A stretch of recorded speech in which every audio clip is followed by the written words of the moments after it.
দা সকাল সকাল চলে আসলাম আজকে, কিন্তু এই ঠান্ডা ওয়েদারে মাংস তুমি মোটামুটি 2 কিলো মতো দাও, একটু সামনের রাং লেগ ইয়ে দেখে, নারকেল টারকেল দেখে। আচ্ছা আচ্ছা আচ্ছা 2 কেজি দাও। 2 কিলো? হ্যাঁ, নারকেল দিয়ে স্টার্ট করো, নারকেল দিয়ে স্টার্ট করো। হ্যাঁ, ওরে বাবা, বাহ, দেখা যাক।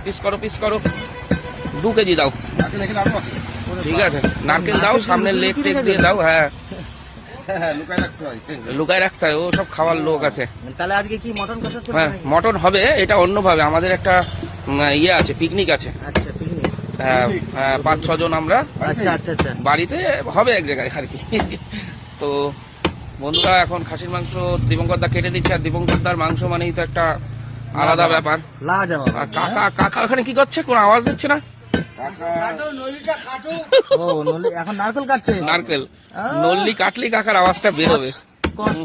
নারকেলটা কিন্তু কচকচ করে আওয়াজ। বাবা, হেভি হেভি হেভি। এই নারকেল গা গুলাবে না একদম। গা গোলাবে না। এই দেখি ফোনটা একটু হালকা উপরে। হ্যাঁ, নারকেল দেখুন